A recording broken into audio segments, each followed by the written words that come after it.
بسم الله. السلام عليكم ورحمة الله وبركاته. الحمد لله رب العالمين وبه نستعين ونصلي ونسلم ونبارك على نبينا محمد وآله وصحبه أجمعين وبعد.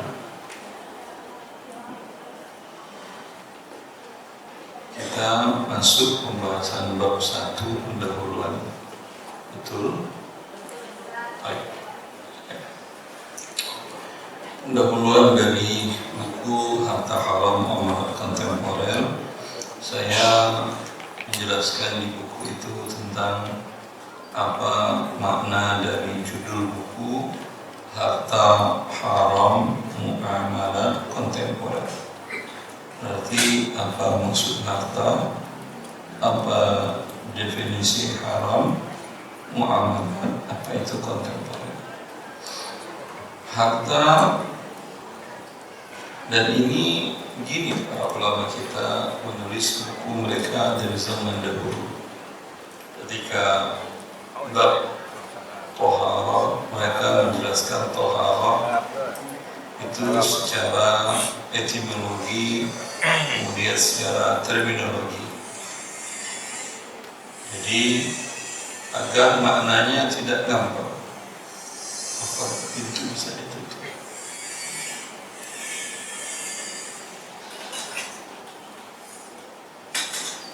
Agar maknanya tidak gampang, sebelum dijelaskan tentang hukum-hukum, aturan-aturan terkait pembicaraan. Bila makna belum jelas, satu memahami maknanya A, dua mengenal maknanya B.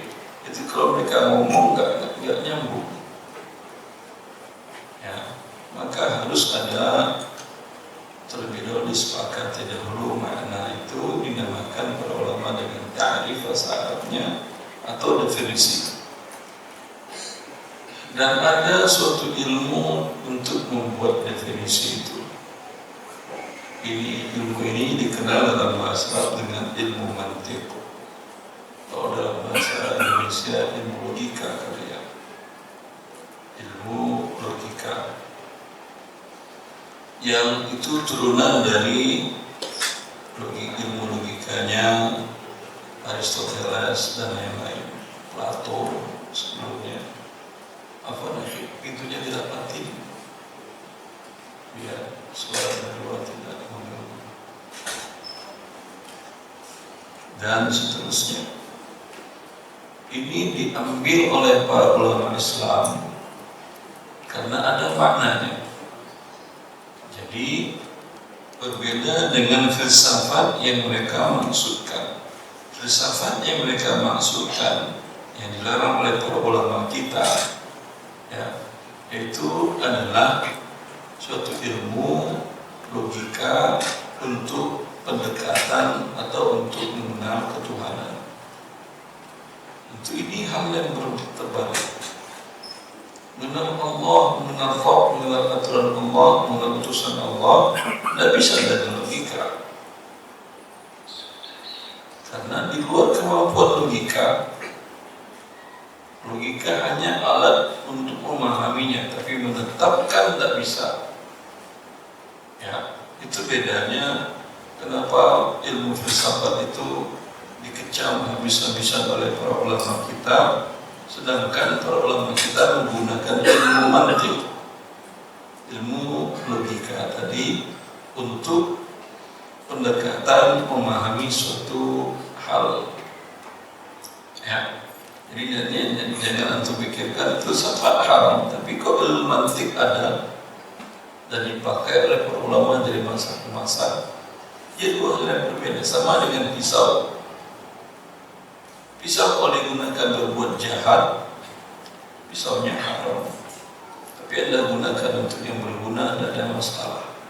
Apakah pisau haram? Tidak.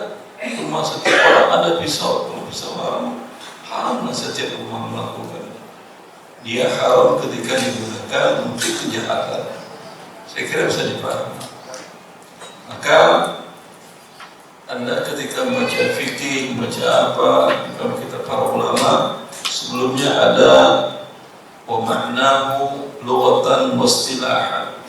Maknanya secara etimologi, secara bahasa dan secara terminologi atau secara istilah. Ini menunjukkan bahwa kata itu sudah ada digunakan sebelum ada syariat Islam. Seperti kata as-salat. As-salat sebelum Islam datang sudah digunakan kata itu untuk maknanya berdoa. Tapi kemudian ketika Islam datang, kata salat itu makna terminologinya diberikan terminologi khusus dengan ketika Allah memerintahkan waqimus shalah, dirikanlah salat. Seperti apa? Rasulullah mengatakan sallu kama ra'aitumuni usalli, salat kalian seperti saya salat. Maka kita salat tadi yang maknanya adalah doa secara umum berubah maknanya menjadi seperti yang kita lihat, yaitu dimulai dengan takbir, diakhiri dengan salam. Dan dalam sebuah kehidupan seperti ini, dalam semua ini kehidupan seperti ini, ya,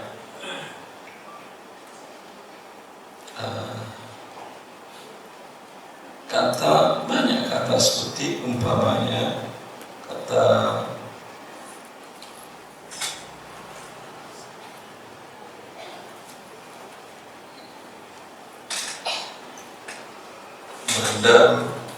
bandar udara. Biasanya di umumnya orang menyingkatnya apa? Bandar. Apa? Ini bahasa Melayu, bahasa Indonesia. Apa itu bandar? Pelabuhan. Ini kayaknya tunggang. Syah bandar apa? Syah bandar ada aja profesi syah bandar, pejabat syah bandar. Syah bandar, Anda kalau di pelabuhan, kapal Anda kalau tidak ditandatangani keberangkatannya oleh pihak syah bandar, kalau berangkat itu sebuah pelanggaran, bisa pelanggaran berat.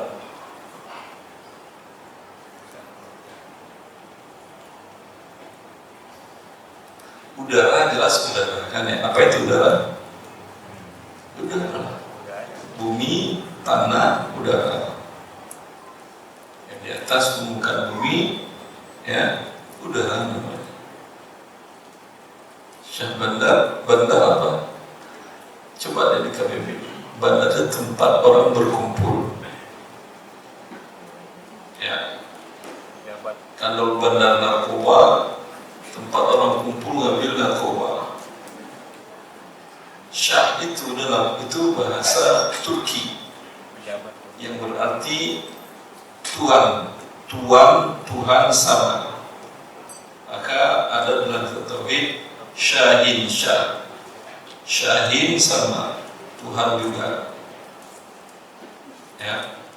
Kalau berarti Syah bandar, tuannya tempat berkumpul. Tempat berkumpul bisa pasar tadi, bisa pinggiran laut, tempat orang turun naikkan penumpang, naikkan barang, tempat mengumpulnya kapal-kapal. Ya, ketika tempat mengumpulnya bis, apa namanya? Bandar bis. Apa namanya? Terminal bahasa apa? Bahasa Inggris. Ya, berarti itu bukan bahasa Melayu. Turunannya bukan bahasa Melayu, harusnya bandar juga. Kenapa pesawat pakai bahasa Melayu? Ya, sedangkan mobil pakai bahasa Inggris. Terserah namanya mereka. Ya, pesawat bandar udara. Ya, bandar udara. Ya, tadi makna secara awalnya itu tempat orang berkumpul, tempat ramai-ramaian, ramai-ramaian pasar, bandar juga namanya. Pelabuhan tadi barang dari luar masuk, kalau Indonesia kan dari pelabuhan masuknya. Bursa pasar. Bursa Pasar itu bandar. Ya, seperti itu. Kemudian ketika ada pesawat, tempat berkumpul pesawat, karena ini adalah alat transportasi udara, mereka namakan bandar udara. Terjadilah dua definisi. Satu, definisi secara etimologi, hukum asalnya etimologi, kemudian terminologi. Terminologinya mengatakan bandar udara adalah tempat naik berkumpulnya transportasi udara, naik dan turun, menurunkan penumpang dan menaikkan penumpang dan barang, dan makan bandar udara. Ya, seperti itu. Untuk harta juga demikian. Terkadang, dan ini definisi ada ilmu cara pembuatannya, bukan asal bacot, ada ilmunya. Biasanya cara membuat definisi secara ilmu mantik itu dengan jami' wa mani'. Kalimat pertama mencakup semua hal. Kalimat kedua setelahnya membedakan yang diinginkan dengan hal yang lain. Ya, seperti itu. Kalau kita lihat, namanya ingin mendefinisikan sholat, apa biasanya di kitab fikih para ulama kita tentang definisi sholat secara terminologi atau syariat, secara syariat, secara bahasa doa tadi.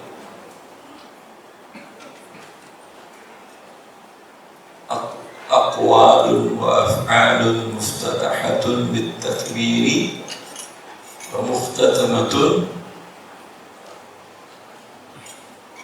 Tidak tahu, tidak ada masalah, tidak tahu, tapi sholat disahkan ya. Itu yang penting. Tidak tahu definisinya, tidak urusan kita. Cuman kalau ujian fikih itu tidak lulus itu. Cuma sholat tidak terima Allah, selesai sudah. Lulus nggak lulus ujian fikih apa gunanya juga. Itu bagi mereka yang butuh apa namanya strata untuk jadi ahli fikih itu dia. Jadi kita orang umum yang penting Anda sholat seperti sholat Nabi. Udah, definisi nggak tahu ada urusan. Ya.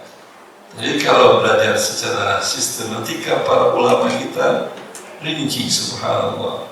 Jangan dianggap ulama kita itu orang bodoh-bodoh. Mereka adalah orang jenius di masanya.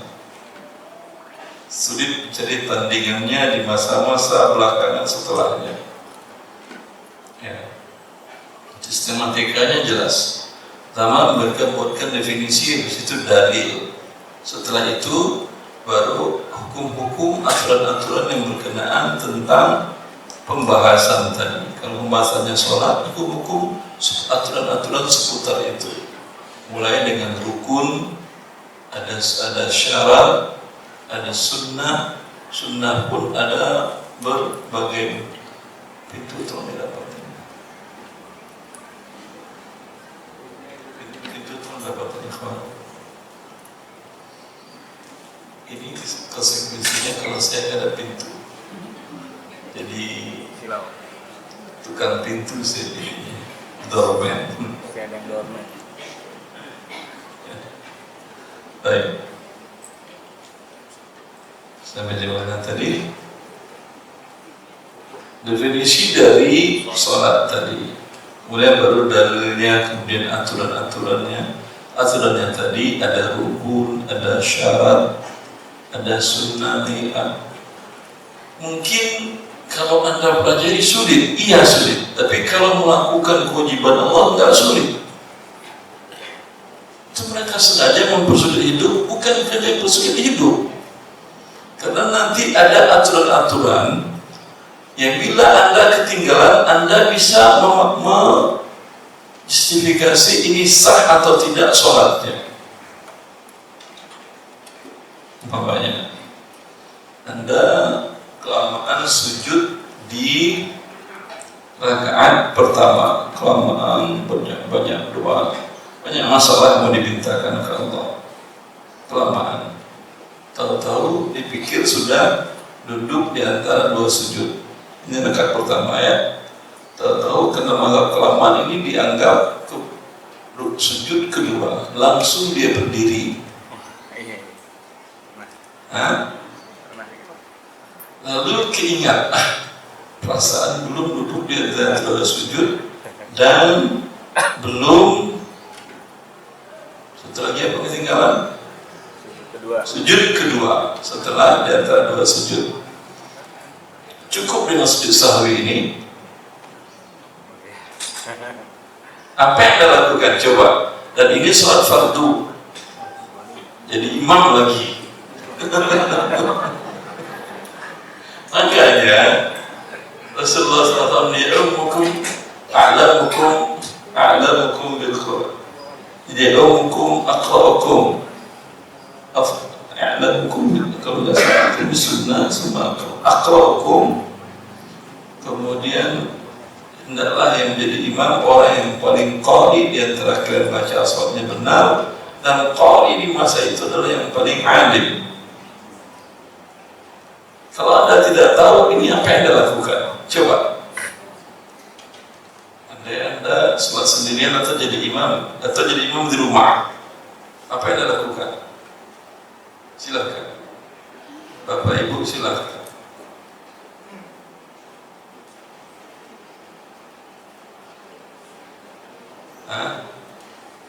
Kalau sholat seperti Nabi tadi, alhamdulillah mudah, maka agama Allah memang mudah. Tapi kondisinya tidak semuanya yang mudah. Karena itu Allah mengatakan yarfa'illahu alladhina amanu minkum walladhina utul ilma darajat. Orang yang beriman Allah angkatkan, dan orang yang diberikan ilmu Allah lebihkan derajatnya. Keimanan tadi dengan amal soleh sudah derajat kita naik, tapi ada lagi ternyata lebih naik dari itu. Beriman, amal soleh, dan berilmu. Coba dalam kasus tadi apa yang harus dilakukan?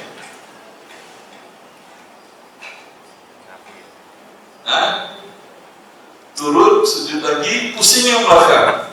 Kok dari Pak tentu anak Anda yang anak kecil yang kerjamaah, Pak Imam, ini baru dari rakaat pertama, kedua kok langsung sujud, gak pakai ruku, gak pakai tidak. Apa yang dilakukan? Sahwi. Jadi rakaat yang pertama sah atau tidak? Sah. Karena ketinggalan dua rukun kok sah. Sujud sahwi itu boleh, bukan rukun yang ketinggalan. Ini pentingnya ilmu tadi, mendetail tadi, dan itu ada di kitab fikih ketika para ulama menjabarkan mana rukun, mana syarat, mana yang wajib, mana yang sunnah dalam sholat. Kalau mazhab Syafi'i, syarat, rukun, kemudian sunnah ab'ad, kemudian sunnah hayat. Sunnah ab'ad kalau terlupa diganti dengan sujud sahwi. Rukun selamanya tidak bisa diganti dengan sujud sahwi. Syarat selamanya tidak bisa diganti dengan sujud sahwi. Ya. Kemudian yang sunnah hayat tidak perlu diganti sujud sahwi. Itu konsekuensinya. Ini baru sholat, belum masalah-masalah lain. Ya. Ibu-ibu ada yang mau jawab? Bapak nyerah. Kita lihat. Ibu, silakan pegang mic-nya, silakan jawab.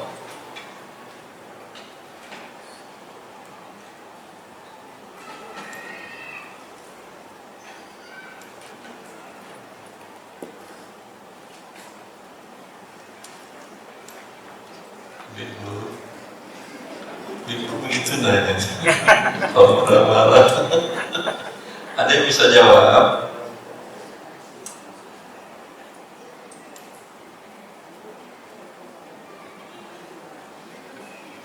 Ada? Tolong dibantu. Kalau ada dikasih mic, kalau tidak ada bilang tidak ada Ustaz. Bisa? Tidak ada.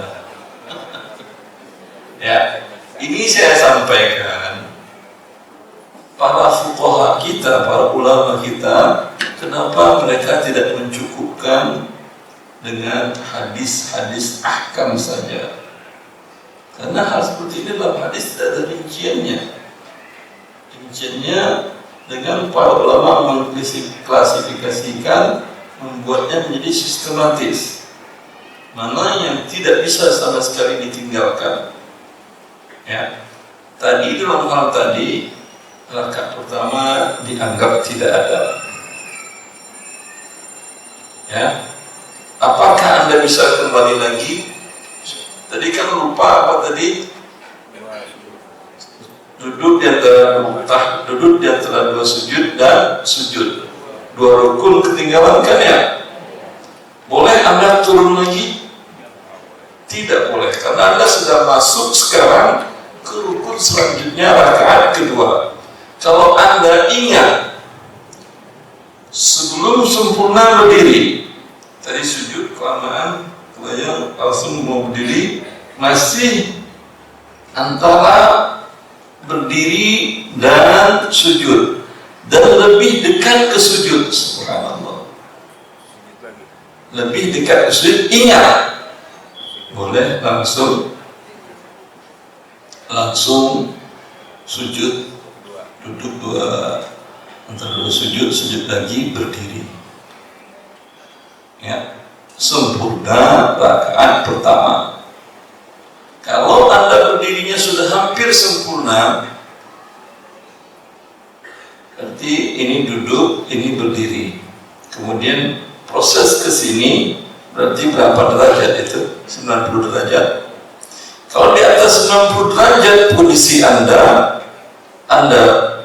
duduk sujud lagi, Anda sholatnya tidak sah.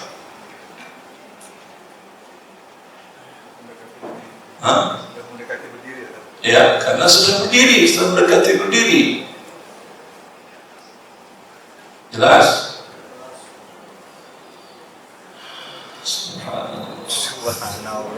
Ini sengaja saya jelaskan karena ada para asatiz kita mengajarkan fikih cukup dengan hadis ahkam.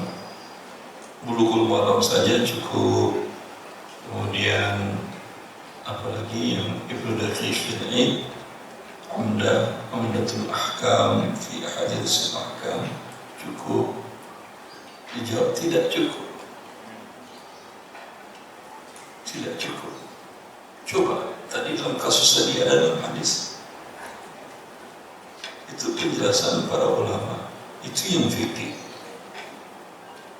Oh, ada dalam kitab Fathul Bari. Itu penjelasan fikih, bukan penjelasan hadisnya tentang sujud sahwi tadi. Maka itu gunanya para ulama kita. Maka dua-duanya penting, hadisnya dihafal dan difahami, kemudian fikihnya tadi dipelajari dengan seksama.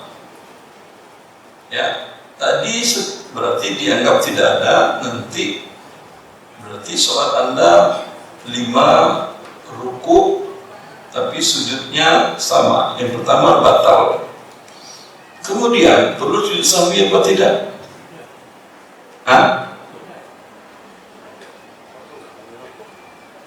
Wajib sujud sahwi. Karena Anda menambah perbuatan. Apa tambahan perbuatan tadi? Yaitu ketika berdiri pertama takbiratul ihram, Anda baca Fatihah, ruku dan sujud.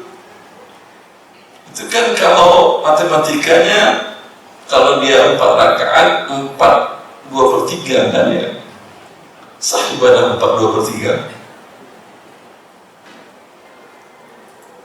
Paham? Maka kata para ulama, sujud sahwi itu ada yang karena bertambah, ada yang kurang. Kalau ini bertambah atau berkurang ini? Kurang atau bertambah? Tambah atau berkurang Pak? Berkurang pada saat di awal. Tadi kan nambah lagi. Jadi akhirnya nambah apa kurang? Nambah. Sujud sahwinya kapan? Mau sebelum salam apa setelah salam? Sebelum salam boleh. Kalau nambah setelah salam. Kalau kurang? Kalau lupa Anda mana yang nambah, mana yang kurang?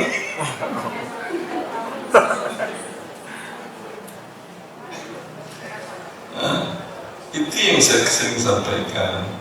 Mempelajari agama Allah membutuhkan IQ di atas rata-rata untuk yang detail seperti ini. Ya, tapi agama Allah mudah. Jangan untuk saya tidak lagi masuk nakut-nakutin. Oh, ini siapa yang bisa berislam? Ustaz itu aja yang bisa masuk Islam. Di dalam syariat memang begitu. Memang Allah berikan sebahagian makhluknya memiliki kemampuan lebih dari yang lain. Karena itu Allah suruh kita bertanya kepada mereka, fas'alu ahla dzikri in kuntum la ta'lamun. Salat seperti Nabi tadi Anda bisa. Dikatakan cukup, iya kalau tidak ada masalah. Ya, sama saja Anda bisa nyetir tapi tidak punya SIM, atau punya SIM tapi tidak pernah sekolah nyetir. Aman nggak buat dia berkendaraan? Ada kondisi kalau jalanan kosong, lurus kiri kanan, aman, alhamdulillah, nggak ada orang lain. Tapi ada orang menyeberang mendadak, ada motor yang menyelip, ya, ada kondisi harus dilemparkan mobil ke jurang atau kemana. Itu kayak semua orang itu harus belajar, sehingga efeknya tidak fatal kepada dia dan kendaraannya dan orang di depan dan kiri kanan.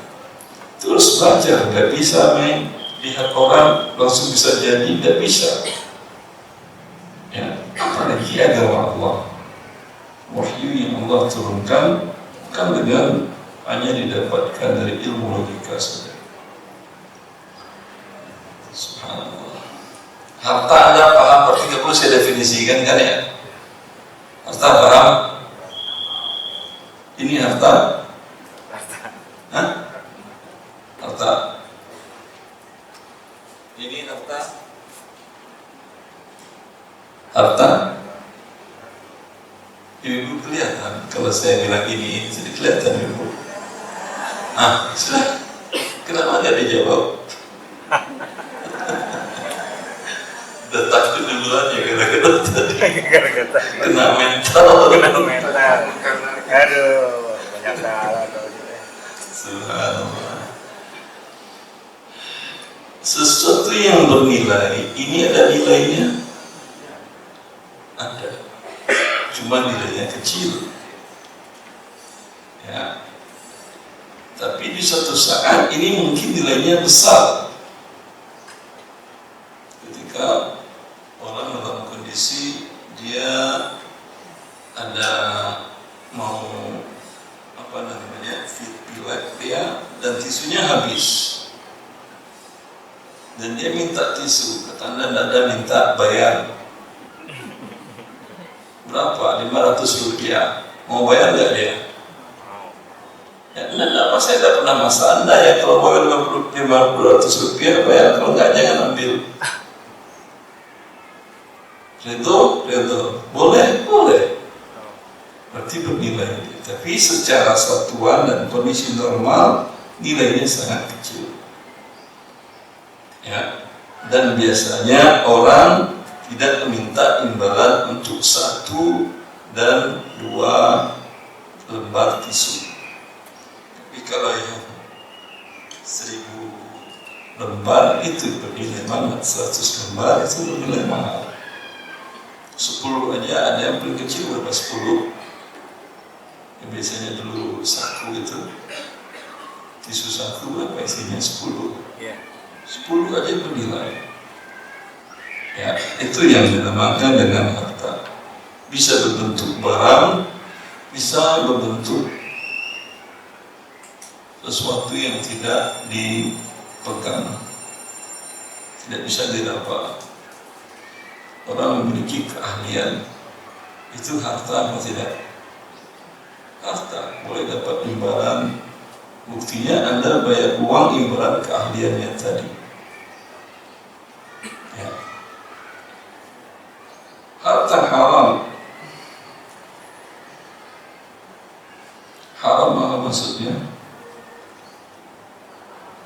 Lawan dari wajib, bagian dari hukum syariat Allah.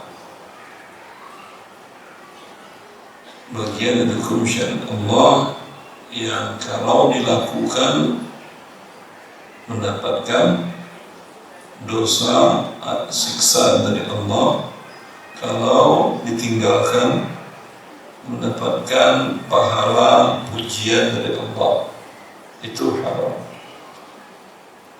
Haram itu hukum untuk sesuatu harta pada fisik.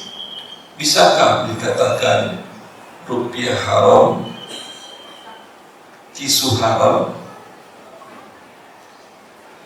Itu hukum untuk perbuatan, bukan untuk benda barang. Ya, ketika Allah mengatakan tadi hurrimat alaikumul maitah, diharamkan bagi kalian bangkai. Tadi kalau dilakukan berdosa, ditinggalkan berpahala. Lalu dikatakan diharamkan bangkai. Kalau dilakukan apa? Lakukan bangkai, kan bangkai. Maka karena itu para ulama mengatakan ini di dalam bahasa Arab dinamakan dengan muqtada. Itu konsekuensinya makan, bukan majas ya, majas lain lagi. Konsekuensinya haramnya makannya. Megangnya haram? Enggak. Ya. Memakannya haram. Menjualnya haram. Haram karena ada hadis yang lain. Hadis Nabi SAW, Inna Allah idha harama syai'an harama thamanahu. Allah bila mengharamkan sesuatu, baik memakannya atau melakukannya, maka Allah mengharamkan imbalannya. Ya. Berarti ini haram. Apanya yang diharamkan? Mendapatkannya harta tersebut. Ya. Kalau dikatakan namanya didapat dengan rampas atau tanpa izin. Bila Anda masuk ke ruangan, boleh Anda ambil tisu.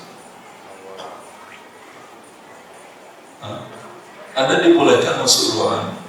Seperti ruangan ini kan dibolehkan kan ya. Lalu ada tisu, boleh Anda ambil?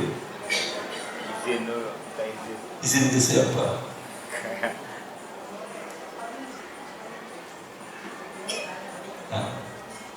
Yang punya tisu. Sesuatu yang memang disediakan di tempat itu untuk dipakai, tidak ada masalah. Kalau dia tidak bolehkan, dia akan ambil, dia tutup atau dia pindahkan ke ruangan lain. Biasanya begitu kan ya. Sesuatu yang ditaruhnya di tempat umum berarti silahkan, tidak perlu dia ngomong silahkan ambil tisu ini halal untuk Anda, wabillahi taufik. Masya Allah. Tidak perlu. Taruh di jalan, taruh di kamar mandi, ya habis wudu atau Kalau di depan pintu masjid Arab Saudi biasanya, karena di situ debu banyak, kalau musim panas atau musim dingin, itu sering orang mengalami gangguan pernafasan. Ya, makanya hampir di seluruh masjid tisu disediakan. Itu tidak pernah ada izin tertulis silakan ambil tisu, baca Bismillah, wabillahi taufiq. Ambil sajalah. Begitu juga kalau air diletakkan di depan soft, ya, ambil sajalah. Dan hatta haram tadi, haram menggunakannya, bukan zatnya yang haram. Didapatkan, kalau tadi sepertinya ditutup, ini juga di dalam dus tertutup dusnya, ya. Ketika Anda masuk ruangan tadi di sini, Anda buka, Anda ambil, ya. Ini yang haram airnya atau cara mendapatkannya?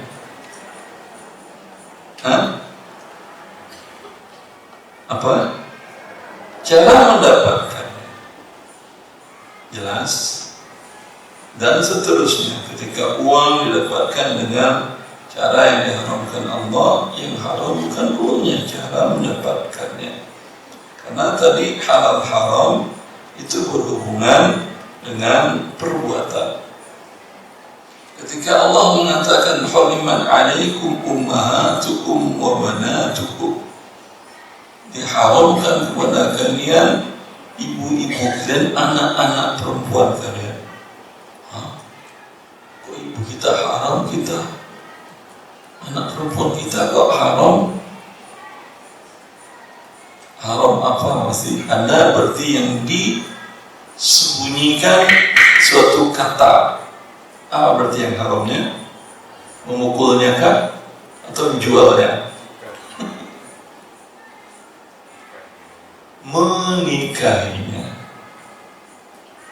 ya. Kok ibu haram? Berarti apa maksudnya? Haram kalau kan itu bab muamalah, jual beli, bukan jual belinya.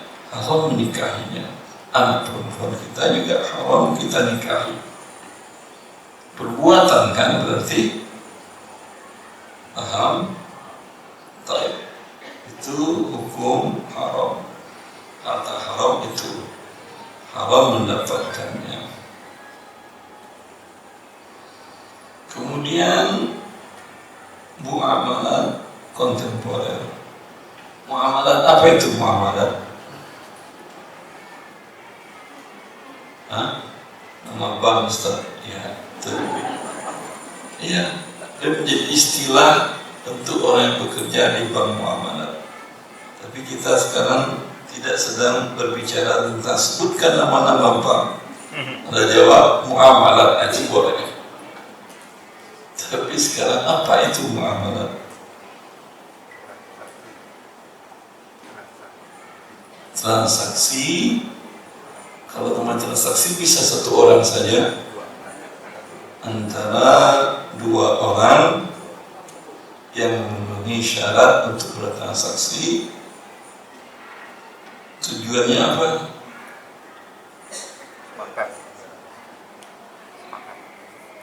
Ya, yang mereka transaksi atas dasar sepakat, bukan atas dasar paksaan. Tujuannya apa? Memperoleh barang atau jasa. Tujuannya memperoleh barang atau jasa. Itu dinamakan dengan muamalah. Dan dalam istilah para fuqaha mereka namakan muamalat maliyah. Muamalah itu hubungan satu manusia, transaksi manusia satu dan lainnya. Maka dalam bahasa Arab, bagaimana kamu bermuamalah dengan ibumu, bukan transaksi maksudnya. Bagaimana bergaul itu lebih ini. Bagaimana kamu bermuamalah kepada anakmu, asing maksudnya bergaul. Itu secara umum hubungan dua atau lebih manusia dinamakan dengan muamalat.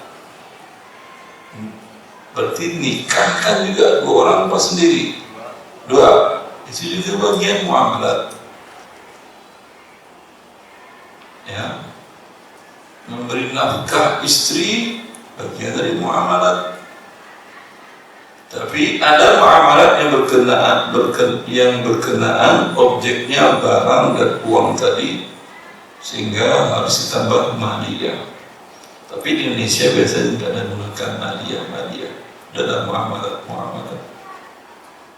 Karena prakteknya Anda tidak bisa menikah di bank muamalat. Jadi kan nikah juga bagian dari muamalat.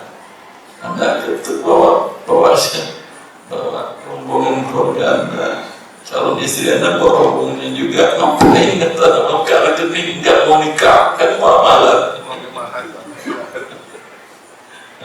Yang undangan ambil makan di muamalat.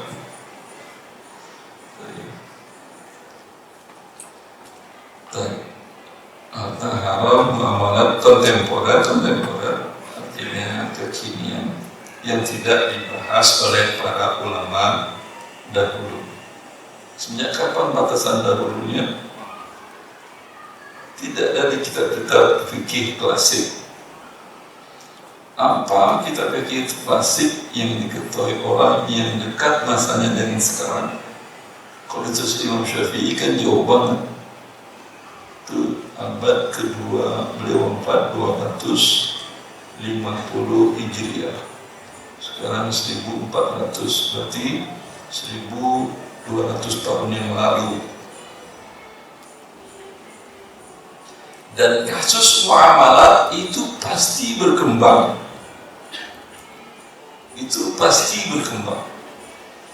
Maka karena itu kitab fikih itu kitab yang berkembang dari masa ke masa. Yang ada di Imam Syafi'i, selain yang ada itu ada tambahan baru lagi setelahnya. Semenjak ada internet, kasus muamalat perkembangannya sangat luar biasa. Ya, sebelum ada internet tentunya tidak ada marketplace. Itu tahun berapa? Tahun 80 sudah ada internet? Belum. 90 sudah ada. 90 awal sudah ada. Ada tapi susah. Ada tapi hanya di Kantor. Istana Presiden. Kantor ada tahun 90. Kantor besar ada. Kantor besar ada. Faxmail masih pakai faxmail kan ya, hubungan masa dahulu. Faxmail itu udah luar biasa di masa dahulu, senang itu kalau dapat faxmail. Sebelumnya surat pakai burung antarnya. Itu yang go green itu berarti ya.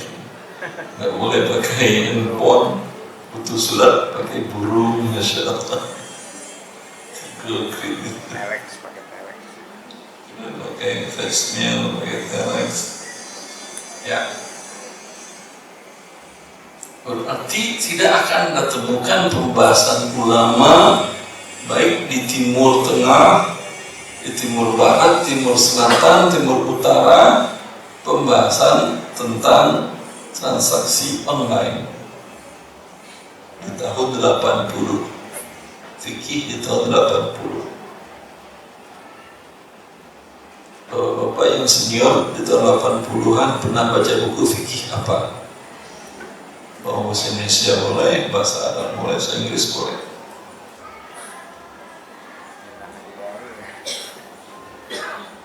Saya dulu di rumah saya, ayah saya sama ibu saya itu punya buku satu fikih Islam Sulaiman Rashid yang warnanya hijau, atasnya bawahnya kuning. Masih ada yang di rumah bapak-bapak senior. Ibu ada itu di rumah. Dulu ibu saya Kalau ketika saya baca buku itu dia bilang, dulu kakek kalian bilang, ini buku lebih penting daripada beras di rumah. Iya. Tapi kalau Anda baca sekarang, saya mau beli beras di marketplace, ada nggak di situ bukunya? Pasti tidak ada. Berarti nggak bisa dapat beras kalau itu pakai buku yang kuning hijau ini. Sama dulu ada buku yang tebal banget ditulis oleh Hasan, soal jawab. Tebal itu ada sekitar 1000 halaman lebih. Itu juga sering saya baca buku dia.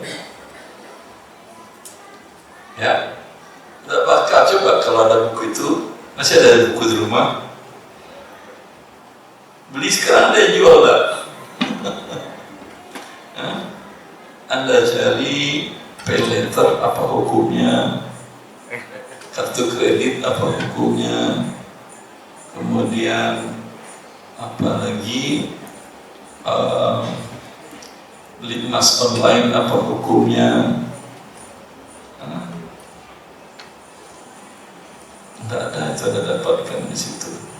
Ini yang saya maksud dengan kontemporer.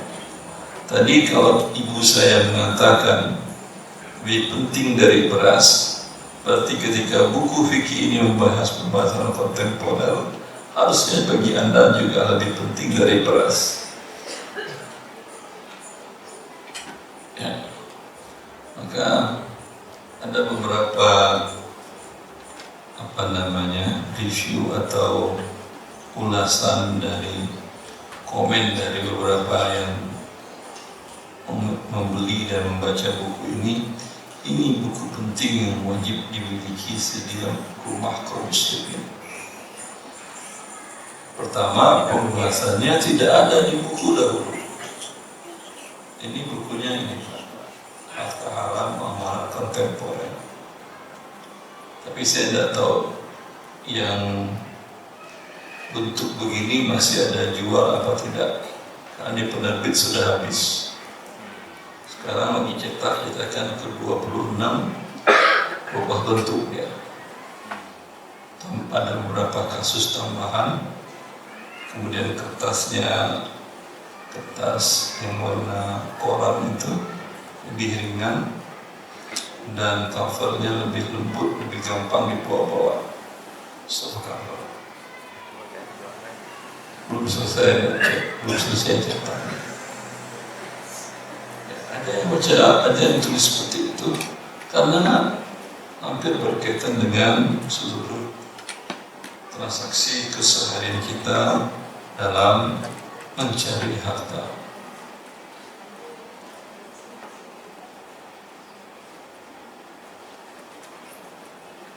Baik.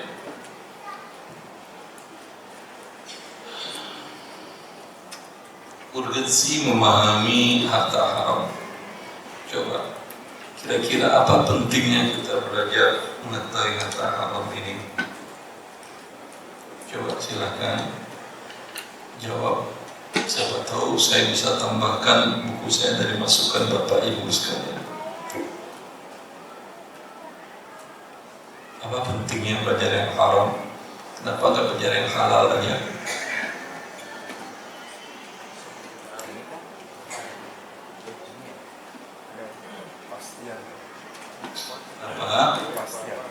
Kepastian. Maksud kepastian apa ya Pak? Bahwa ini halal, ini halal pasti. Ya. Terima kasih. Yang lain?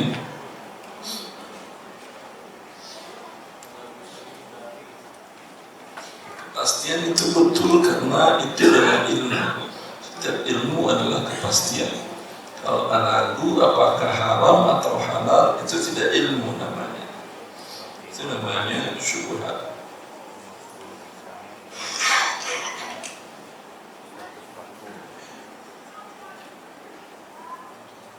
Yang lain, ingat hadis Hudzaifah bin Yaman. Keadilan. Ingat perkataan Hudzaifah bin Yaman. Beliau mengatakan, para sahabat bertanya tentang kebaikan. Kalau saya bertanya tentang keburukan, supaya apa?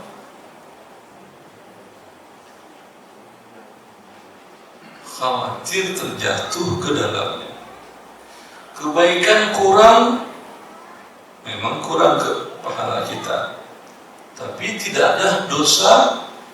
Kebaikan kurang, masih mending, masih untung namanya, untung tipis. Tapi kebaikan banyak, dosa banyak. Mungkin untung, mungkin rugi. Iya atau tidak? Bagaimana agar selamat Anda dari keburukan tadi, dari dosa tadi? Kita ketahuilah. Anda kalau tidak tahu pasti, kalau Anda tidak tahu lampu-lampu lintas, setiap jalan 1 meter diperitin polisi, jalan lagi diperitin lagi oleh polisi. Anda nggak tahu lampu-lampu lintas, mobil Anda parkir tengah jalan, pergi Anda benci, pergi ke warung, itu diderek mobil Anda polisi. Orang jalanan umum Anda taruh parkir. Masalahnya di mana, Pak? Masalahnya di mana? Bapak Anda tahu bahwa di tengah jalan parkir? Tidak tahu. Tidak ada tulisan di dalam parkir tengah jalan. Ada enggak? Pak, jangankan tengah jalan, di pinggir jalan aja ada P silang. Lah, ada apa dengan P silang? Ini aja P-nya nyilang. Itu artinya dilarang parkir, Pak. Oh, mohon maaf kalau gitu, Pak. Polisi saya nggak tahu. Bapak nggak tahu nggak apa-apa, tapi tetap bayar denda. Bapak nggak tahu nggak apa-apa, nggak berdosa, tapi bayar denda tetap. Lewat pas lampu lalu lintas, lewat, dan itu merahnya lewat aja mobilnya. Diperitin oleh polisi lagi. Nah, tadi baru belakang perintin lagi. Pak, itu lampu merah. Terus kalau lampu merah, kenapa emang? Tidak boleh lewat. Ada tulisan lampu merah tidak boleh lewat. Wajib berhenti, tidak ada kan ya? Saya taat kepada lampu. Saya disuruh taat hanya kepada Allah, kepada Rasul dan pemimpin. Emang lampu pemimpin saya atau lampu Tuhan saya? Aduh, pusing di sini. Pak sekolah SD lagi dulu, Pak. Ya, ini tobat nanti, ini lampu merah ini nanti disembah selain Allah, harus berdiri di depannya, berhenti. Ya. Itu konsekuensinya. Kalau begitu seperti yang dikatakan oleh Ali bin Abi Thalib, Anda bisa baca atau sudah ada di sebelumnya, di mana kata beliau bahwasanya man ittaja'a qabla an yatafaqaha fid dini faqad irtatama bir-riba faqad irtatam wa qad irtatam. Siapa yang berdagang, beli barang, jual barang, atau beli barang saja tidak dijual-jual, berdagang juga namanya.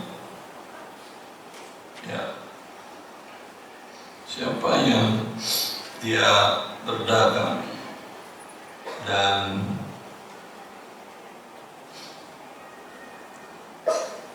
tidak mempelajari syariat Allah, tentu maksudnya tentang berdagang yang halal dan tidaknya, pasti dia akan terkena riba, pasti akan bersentuhan dengan riba, pasti akan bersentuhan dengan riba. Ada yang nggak paham?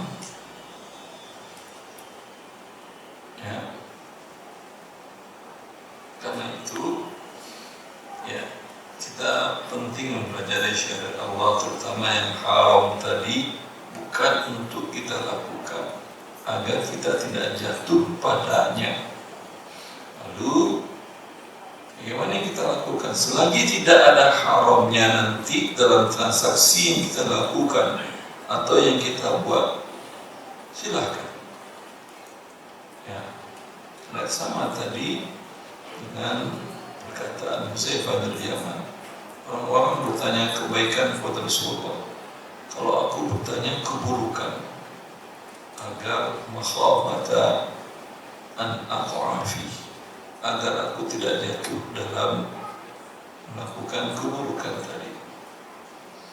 Maka di sini kita pentingnya mempelajari hal tersebut, karena kita juga sudah berada di masa yang kalau disebutkan haram, orang menganggap suatu hal yang sepele.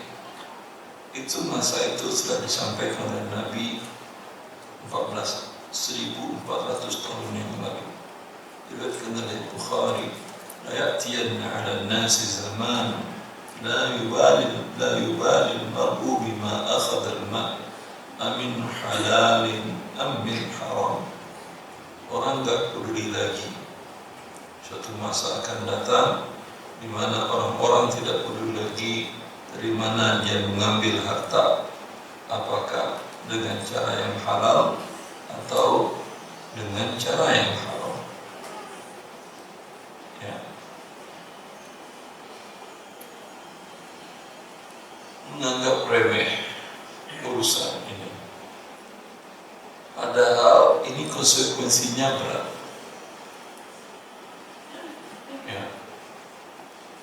Anda tahu tidak tahu, ada yang konsekuensinya berat, sangat berat, mau tidak tahu ataupun tahu. Terkadang secara naluriah Anda tahu itu tidak halal, seperti korupsi, walaupun tidak ada undang-undang korupsi, ya, tidak sampai kepada dia syariat Allah. Nah, kira-kira halal nggak korupsi? Ya? Haram. Tapi subhanallah, mengambil kebun orang halal apa haram?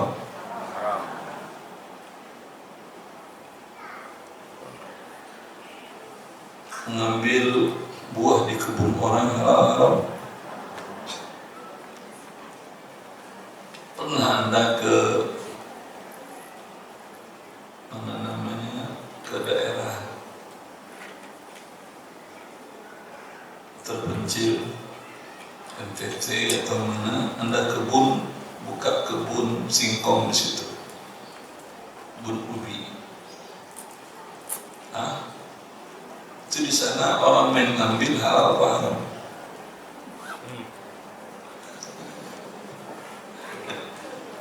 Dulu ada salah satu pesantren di daerah Bogor, pesantren anak yatim, gratis pesantren itu banyak mereka mendatangkan anak yatim dari daerah Flores, NTT, Irian, daerah timur Indonesia yang terkemuka.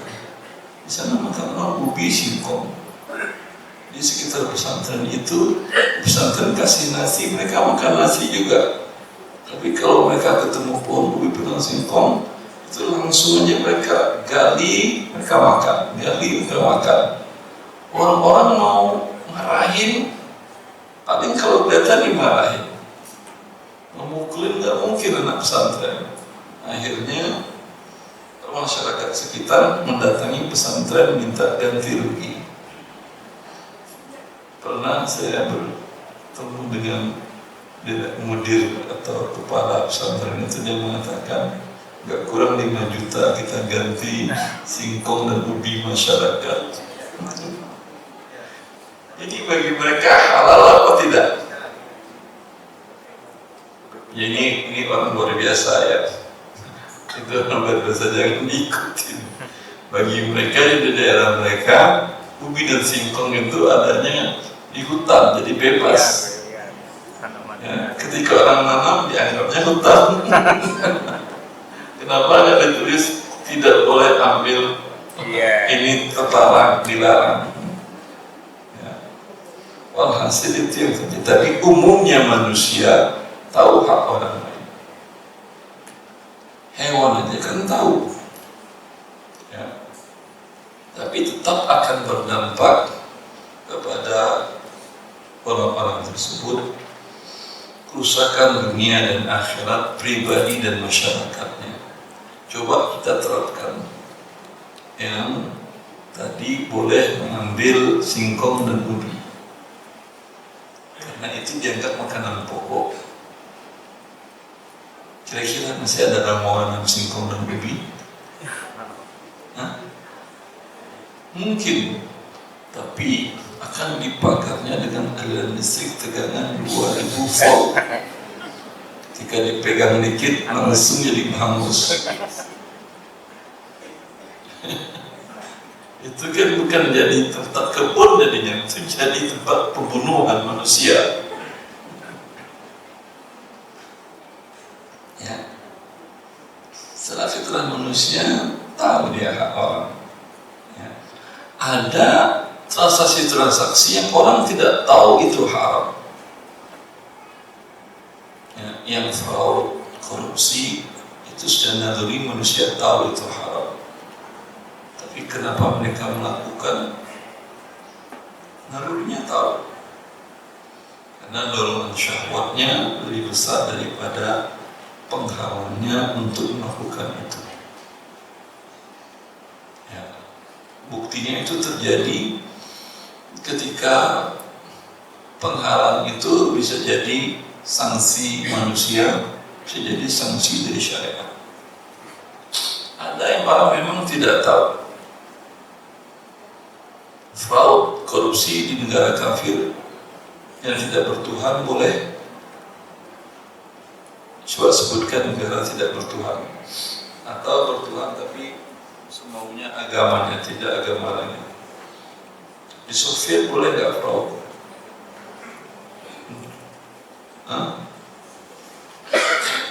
Di Cina koruptor dipotong kepalanya, tangan apa kepala?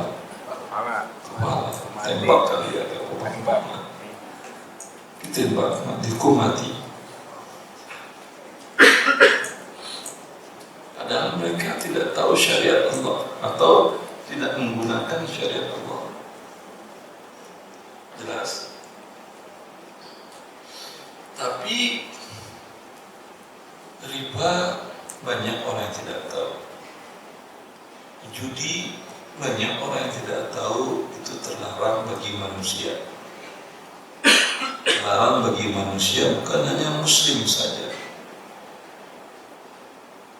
Kalau untuk kezaliman seperti tadi, mencuri, menipu, itu di negara-negara kafir itu lebih kuat sanksinya, karena mereka tidak memiliki sanksi dari dalam, itu sanksi jiwanya sendiri untuk tidak melakukan itu.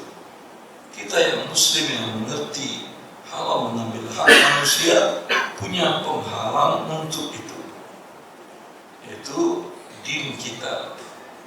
Tahu Allah murka, mereka nggak mau tahu Allah yang memberikan dari iman, maka perlu sanksi yang kuat dari manusia agar tidak dilakukan oleh mereka, agar orang bisa hidup. Adapun yang lain-lain, ya, seperti tadi riba, judi, ya, menurut logika mereka tidak ada masalah. Di sini pentingnya syariat. Ya, di sini pentingnya kita mengetahui syariat Allah agar sesuatu yang kita makan halal. Karena kalau yang kita makan itu sesuatu yang haram, dia akan berdampak kepada fisik, kemudian jiwa, dan seterusnya. Karena Rasulullah pernah mengatakan kepada Ka'ab bin Ujrah, ya Ka'ab, innaha la yarbu lahmun min nari illa kanatin naru awla biha. Ketika Rasulullah SAW mengatakan kepada Ka'ab bin Ujrah, wahai Ka'ab, tidak ada daging manusia yang tumbuh dari makanan yang diharamkan oleh Allah cara mendapatkannya, melainkan api neraka yang akan membakarnya. Ya. Kalau dia santapan api neraka, tentu sebelum dimakan neraka udah sakit-sakit dia di dunia. Tidak akan nyaman, tidak akan ada tenang. Saya tidak tahu sekarang anggota X-Bank dulu di tahun 2016 teman-teman X-Bank di Pekanbaru mereka membuat sebuah kegiatan. Ketika itu sempat saya tanyakan berapa jumlah orang yang dijerat dari bank, nama grupnya X-Bank itu. Yang tercatat di mail list kami, di mailing list masih grup WA itu ada sebanyak 18.000. Itu 2016. Sekarang entah berapa ratus ribu. Ya. Kira-kira apa yang menyebabkan mereka berhenti?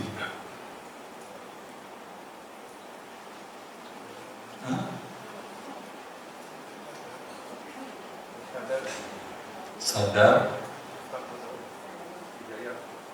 hidayah, terus sadar, hidayah, azab. Antum kalau ada teman atau Anda sendiri ex-band, tanya, kulik-kulik, tanya pelan-pelan, ngobrol, ya. Pasti dia jawabnya satu. Memang dunia saya gaji 40 juta. Itu 2012 gajinya sudah 45 juta. Ya. Tapi Ustaz, saya nggak punya rumah sampai sekarang. Gaji habis berobat aja. Sampai asuransi berobat habis kepala, kredit di salah satu bank asing di daerah Jakarta Selatan situ. Resign. 3 kali saya memberikan kajian di cabang itu, yang resign ada 22 orang. Enggak, saya enggak hebat, mana hebatnya? Cuman orang sakit itu sedikit Anda beri arahan, langsung dia tersadar. Apapun dipegangnya, bagaikan orang hanyut. Orang yang hanyut terbawa air, tisu terletak di sini pasti dipegang untuk nyelamatin, dipikir tidak nyelamatin. Apalagi kalau memang ada kayu sedikit, walaupun kecil, tapi akan pegang. Apalagi kalau ada penyelamat, Anda lemparkan lampu. Begitu menyampaikan agama Allah kepada manusia. Anda ingin menyelamatkan mereka dari kehancuran hidup mereka.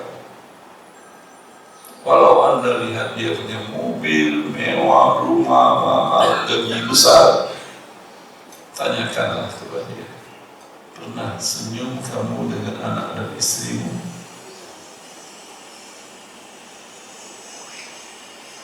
Bagaimana bisa senyum anak istri ke dia?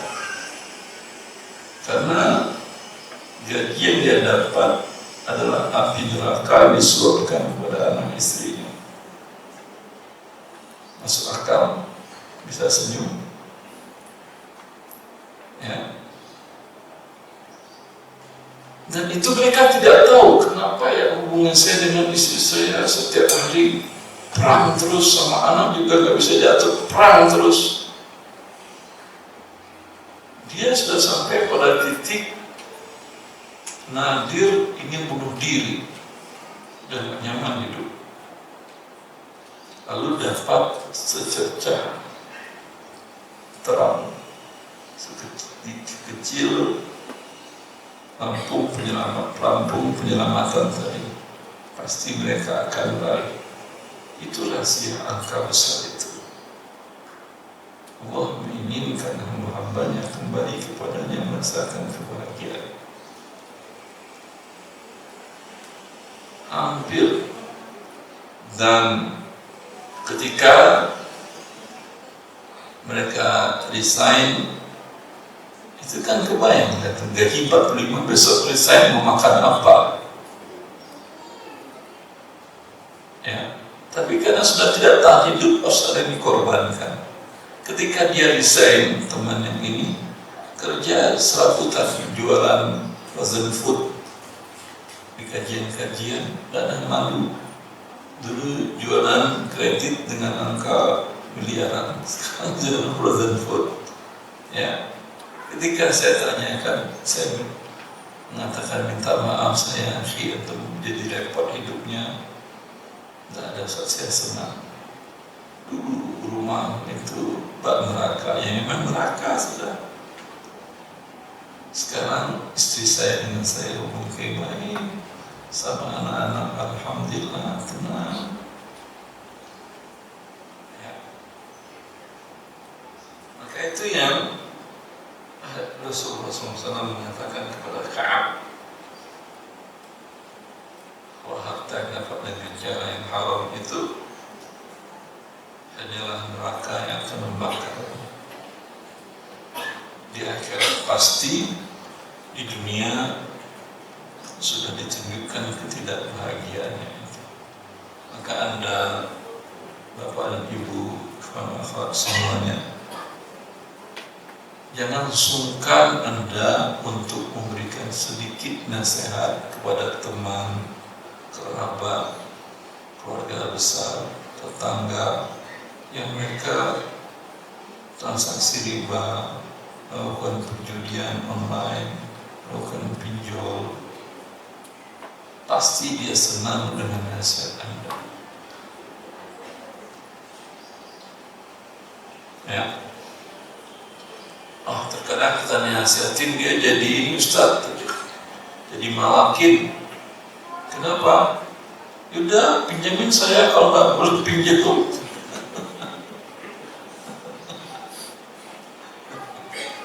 Kalau Anda sedang ada, kan Anda ingin kebahagiaan.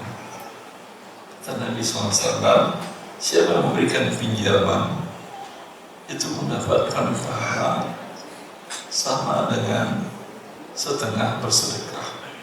Anda pinjamkan dia 1 juta, kembali uang Anda 1 juta, Anda bersedekah 500.000. Ya. Pernah Anda bersedekah 500.000? Mungkin pernah. Tapi meminjamkan 1 juta lebih sering mungkin saya kira. Kalau dinaikin angkanya lebih terkejut lagi kita. Pernah bersedekah 5 juta? Udah jangan jawab. Tapi minjamin 10 juta ke saudara, mungkin sering. Dia kembalikan lagi. Anda catatkan bersedekah 5 juta. Tambahkan saja angkanya. Ya, nggak ada ruginya. Tapi nanti dia jadi tuman Ustaz. Mau tuman, mau tomang. Ya, sampai Anda nasihatin. Saya bantu Anda sedang ada kelebihan. Ada Anda meminjam, ketika ada kelapangan langsung dibayar, walau saya tidak butuh. Jangan dipikir wah ya kaya yang bayar-bayar aja dah. Anda merusak diri Anda sendiri karena Nabi melarangnya. 2. Yang paling penting Anda dekatkan kepada Allah. Ketika lapang berikan pinjaman dan nasihat juga. Rasulullah menasihati seorang Hakim bin Hizam. seorang orang kaya di masa jahiliyah. Ketika penaklukan kota Mekah dan perang penaklukan Hunain, kaum muslimin mendapatkan harta rampasan yang sangat banyak sekali. Hakim bin Hizam, Rasulullah inginkan keislamannya, maka Rasulullah SAW berikan kepadanya 100 ekor unta rampasan perang. Berapa miliar itu? Sekitar 5 miliar. Oh, sekarang emas naik, tambahkan aja dah 6 miliar. Ya, pernah tuh dapat zakat 6 miliar.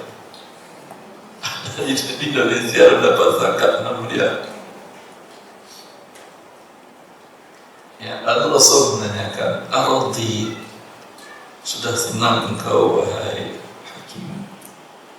Dia mengatakan, "Belum."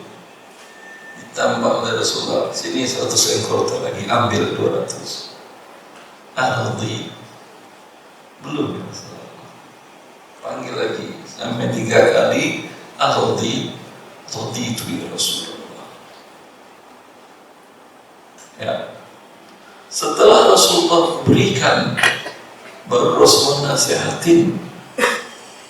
Setelah hampir 20 miliar baru nasihatin. Antum orang minjam 100.000, nasihatnya panjang banget. Menunjukkan antara iya dan tidak mau minjamin. Ada sejam ceramahnya jadi gak minjamin. Saya mau pergi buru-buru. Ini Rasulullah pendek omongannya dan mengatakan, "Ya Hakim, inna hadhihi dunya khudratun hulwah, faman akhadhaha bisyaqa'in nafsin lam yubarak lahu fiha kama ya'kul wa la yashba, faman akhadhaha bisaqawati nafsin burika lahu fiha." Wahai Hakim, dunia itu hijau indah dipandang, manis enak dirasa. Siapa yang mengambilnya dengan jiwa yang tidak tamak kepada dunia, maka dia akan diberkahi. Dan sebaliknya, siapa yang mengambilnya dengan jiwa kerakusan, maka dia tidak akan diberkahi, bagaikan orang makan tapi tak pernah kenyang. Ya. Sikap Hakim bin Hizam mendengar nasihat yang tidak dengan kata-kata jorok, tidak dengan kata-kata marah, nada yang lembut dan kata-kata yang sangat berarti masuk ke kalbunya, dan dia mengatakan, "Ya Rasulullah, la azra'u ba'daka ahada." Ya Rasulullah, demi Allah, mulai sekarang saya tidak akan pernah merendahkan diriku di hadapan manusia.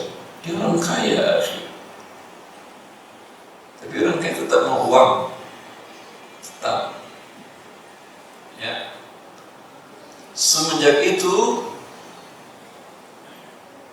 Hakim tidak pernah meminta kepada manusia setelah nasihat Rasulullah.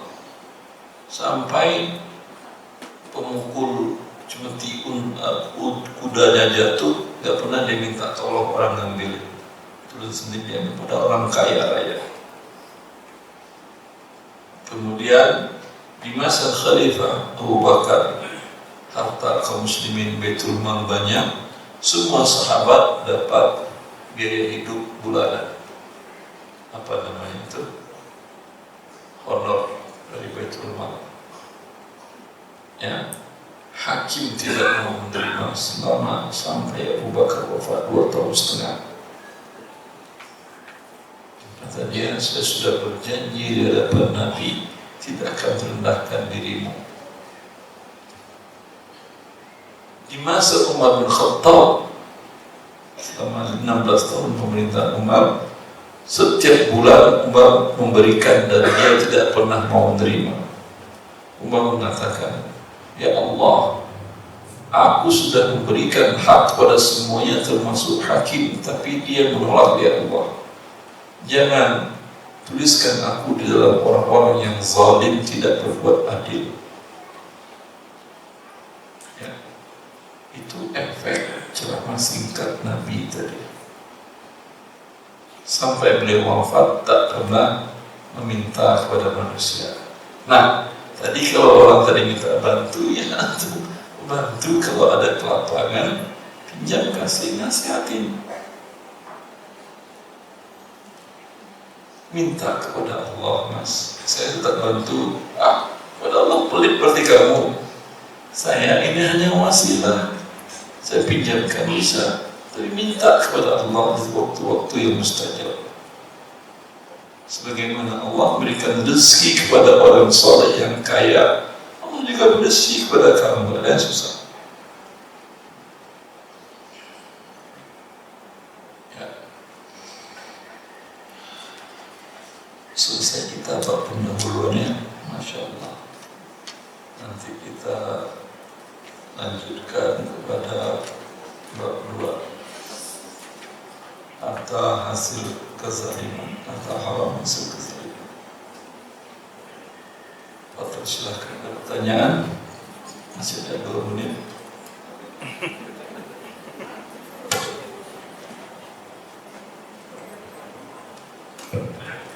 Bismillahirrahmanirrahim. Assalamualaikum warahmatullahi wabarakatuh. Assalamualaikum warahmatullahi wabarakatuh. Ahmad Ustaz izin bertanya, bagaimana cara bagi hasil yang sesuai dengan syariat? Misalkan saya punya usaha jasa dan produk Sudah jalan.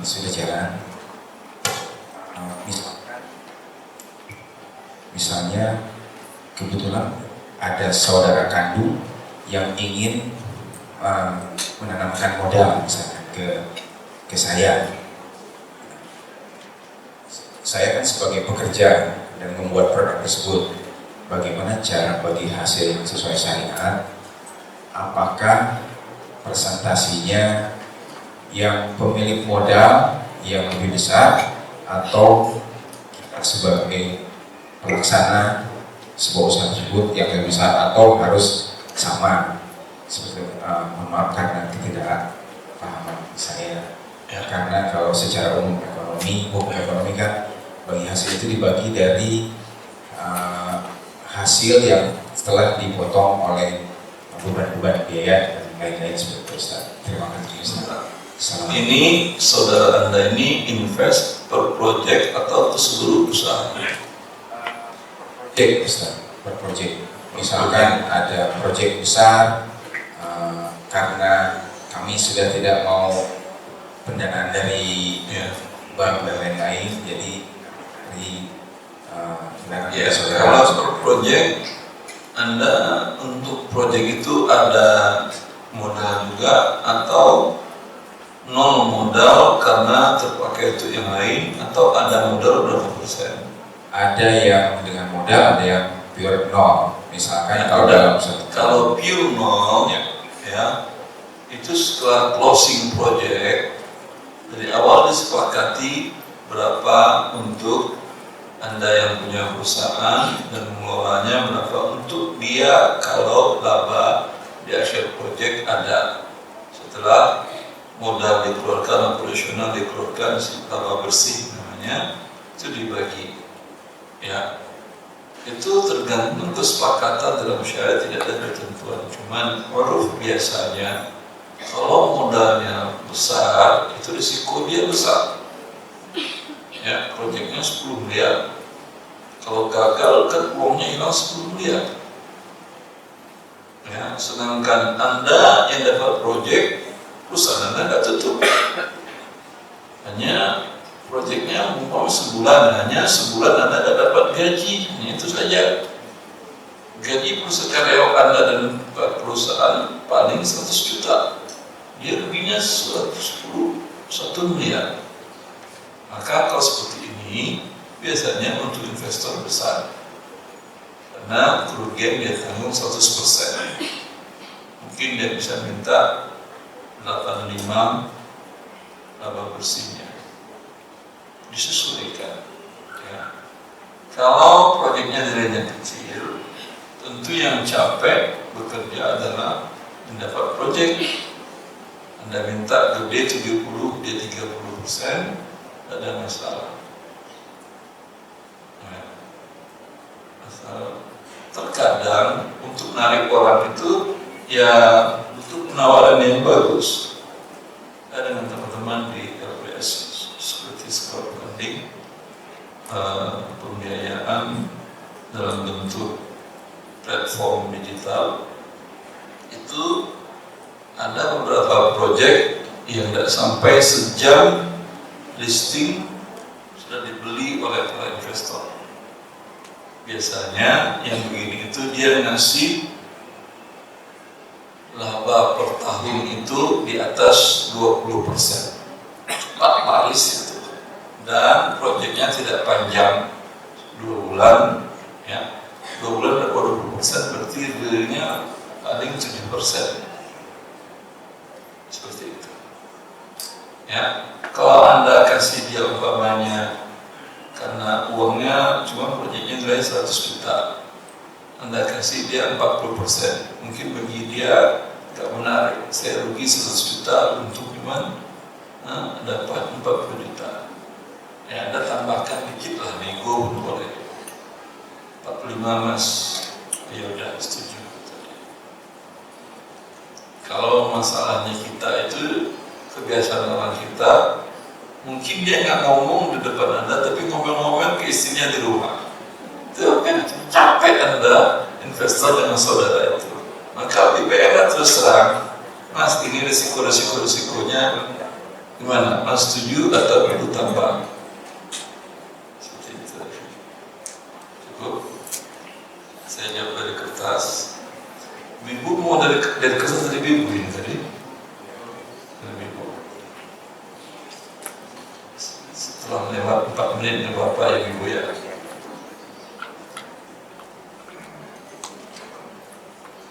Apakah seorang suami bekerja di perusahaan teknologi tapi tugas-tugasnya proyek di bank, hasil gajinya untuk nafkah riba haram Ustaz?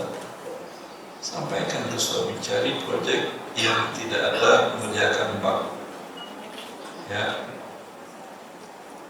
Karena kasihan dia sudah capek kerja tapi tidak halal. Kenapa tidak halal? Karena dia membantu pekerjaan bank dengan membuatkan sistem aplikasi tadi. Pekerjaan yang halal, pekerjaan riba, Anda gratisin saja sudah berdosa. Anda katakan saya kerjakan gratis, sudah berdosa. Sekarang atas perbuatan dosa dapat uang, uangnya tidak halal. Apakah istri berhak menolak nafkah ribawi? Berhak.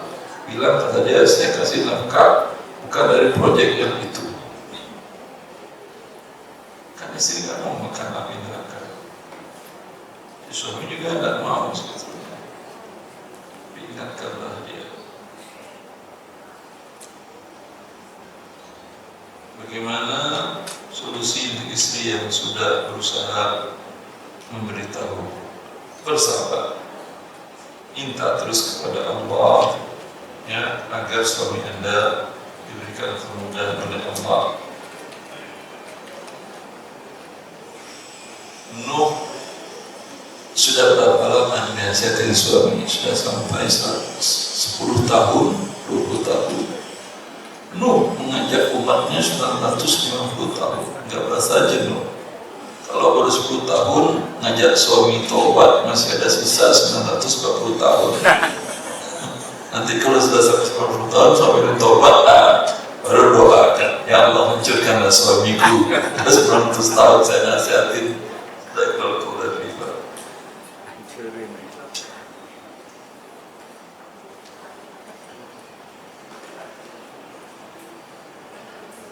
Anda seseorang, sebut saja si A, meminjam kepada B dalam bentuk logam mulia. Kemudian logam mulia tersebut dijual.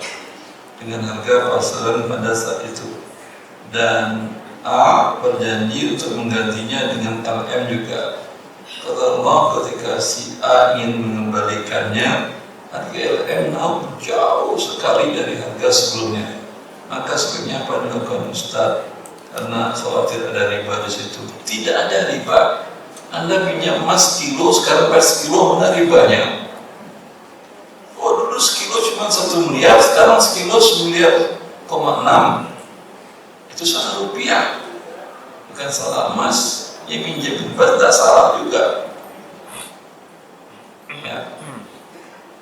Alhamdulillah. Tapi kalau mau dia gratisin, kurangnya kasih 1 miliar aja ada. Alhamdulillah. Berarti dia sedekahnya banyak.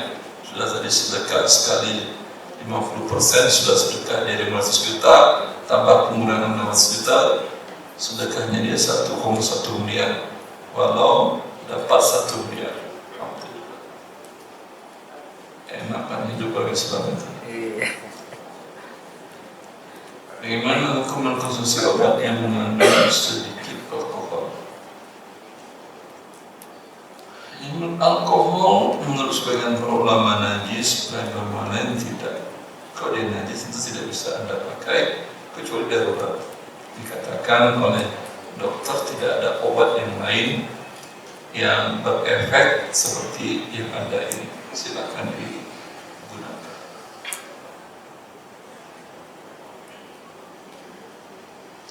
Beli barang pakai GoPay, Shopee, hukumnya apa? Boleh. Si GoPay-nya disanakan bertransaksi saja dan tidak sengaja disimpan karena keadaan tak punya cash. Boleh, tidak masalah. Yang tidak boleh itu ketika ada diskon, Anda ambil diskon. Hukum haram yang dijelaskan tadi, contoh seperti perdagangan banyak sekali yang melakukan syubhat karena banyak cara-cara kebohongan.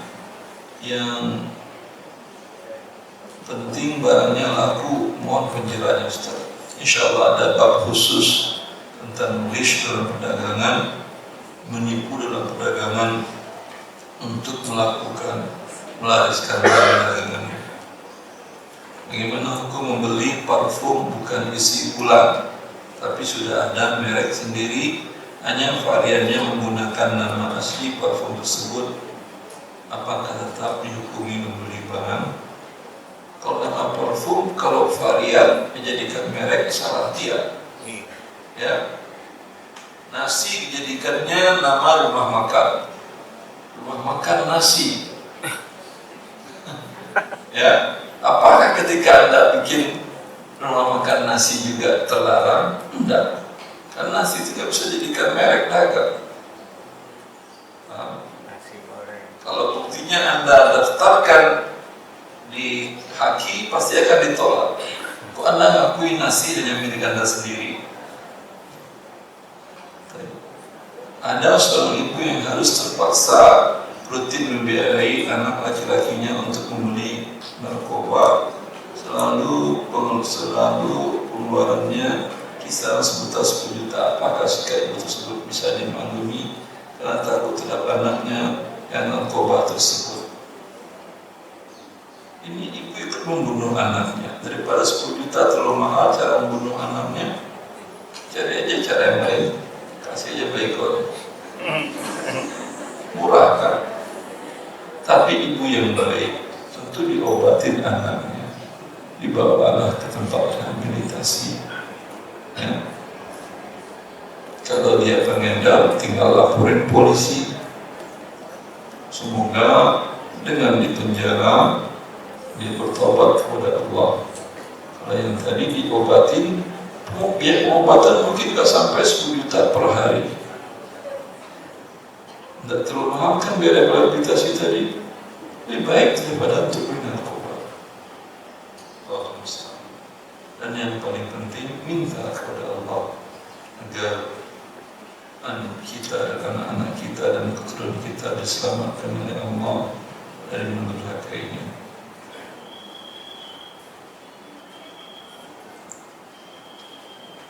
Benarkah kezaliman itu ada dua, yang besar yaitu syirik, yang kecil terhadap sama manusia? besar sekali. Pada manusia juga besar, tapi tidak paling. Bagaimana cara bersihkan harta haram yang sudah terlanjur kita dapatkan? Dulu suami sering mendapat uang panas dari proyek-proyek. Kalau uang panas, uang rishwa, cara bertobatnya dikeluarin, diberikan kepada fakir miskin. Kalau bukan uang negara, kalau uang negara disetorkan lagi ke rekening negara, pendapatan negara melalui pajak. Nanti insya Allah rinciannya dari buku di akhir pembahasan buku harta haram maupun kontemporer. Kemungkinan di tahun 2030 kita jelaskan rinciannya. Kalau mau dibaca ya pinjam aja buku teman, lihat di bab akhir ada obat dari harta haram. Ketiga, membeli perhiasan dari bahan perak melalui marketplace menggunakan sistem COD. Kemudian ada kesalahan entah size atau apa, maka kita mengajukan pengembalian barang dan uang dikembalikan ke Shopee Pay. Bagaimana hukumnya? Kemudian baru COD ulang, tidak masalah insyaallah. Saya pernah mendengar bahwa saat seorang istri memiliki suami yang kikir dalam memberi nafkah pada istrinya, maka benarkah diperbolehkan bagi seorang istri untuk mengambil uang suami sekedar memenuhi kebutuhan keluarga? Bagaimana hukumnya belanjakan untuk keluarga jika uang yang digunakan istri itu adalah uang yang diambil dari suami yang kikir tanpa sepengetahuan suami? Itu hadis Hindun binti Utbah. Rasulullah tidak bilang untuk keluarga, khudhi ma yakfiki wa waladaki, untukmu dan nafkah wajib kepada anakmu untuk kebutuhan pokok. Ya, nanti handphonenya mau ganti, bila time suami lagi tidur, transferin, beli online. Enggak. Itu kebutuhan pokok. Kalau kebutuhan sekarang berlian lagi dijual, pakai ATM suami sedang tidur, ya enggak, itu namanya merampok, memaling harta suami.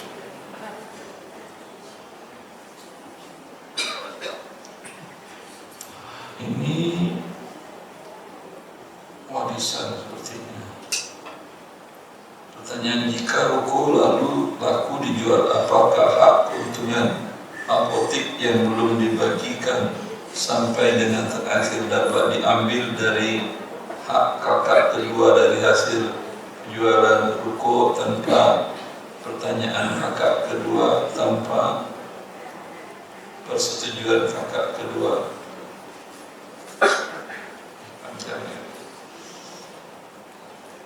Anak 4 bersaudara, anak nomor 3 semua laki-laki.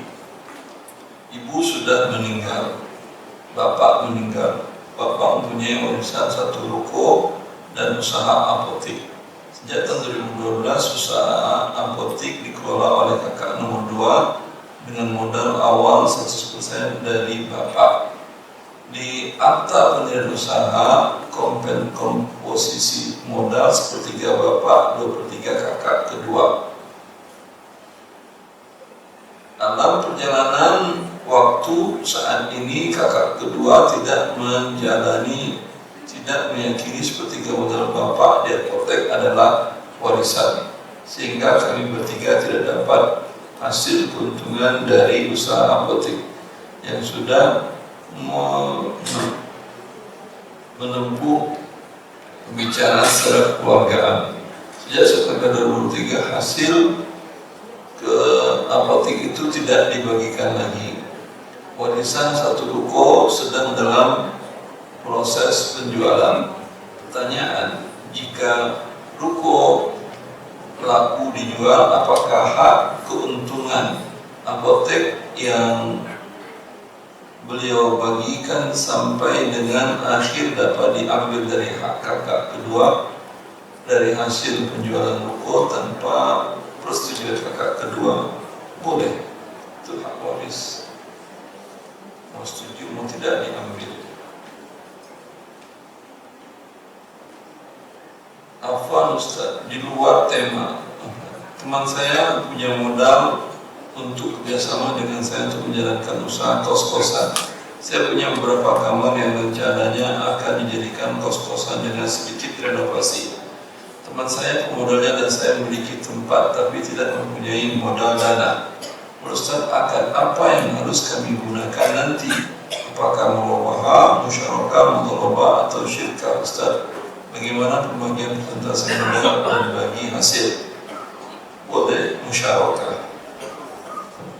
Musyarakah, Anda ada modal yaitu kamar-kamar tadi, dia tambahkan uang untuk renovasi, bukan berarti dia menjadi milik dia. Ketika dia akan memasukkan dana untuk renovasi, dinilai harga kamar-kamar tadi, umpamanya harga satu kamar 100 juta, dimasukkannya per kamar 30 juta untuk dana renovasi, berarti 150 juta modal beliau. Berarti itu berapa jadinya? Ya 50% dari, betul 50% atau sepertiga. 50 dengan 100, 50% berarti ya. Ya, 50% miliknya. Ketika ada laba, dia dapat 50%. Ketika ada risiko, umpamanya ada yang rusak, dia harus tanggung juga 50%. Ya enggak, tadi nilai 100 dia masuk ke 50, 150 dia sepertiga. Sepertiga Anda memiliki 2/3. Ya, dia 50, Anda 100. Ketika ada hasil penjualan, penyewaan, dibayar, dia sepertiga, Anda 2/3 setelah biaya operasional. Terus terakhir, izin bertanya, apa hukum jual beli emas secara online yang sekarang marak dan menurut penjualnya akan disebut adalah akad salam dan ada juga akad wakil. Di dalam panduan akad sedunia yang ditulis di Bahrain yang berjudul bukunya Syariah Standar, dinyatakan bahwa emas, rupiah, perak tidak boleh dijadikan objek akad salam kecuali kalau dibayar pakai batu atau beras boleh. Tapi kalau dibayar pakai uang tidak boleh. Begitu juga akad murabahah tidak tunai, objeknya emas, uang dan perak tidak boleh kecuali dibayar dengan selain emas, perak dan uang. Semoga bermanfaat. Wallahu bi'taufiq wa sallallahu alaihi Muhammad wa alihi wa sahbihi wasallam. Assalamualaikum warahmatullahi wabarakatuh.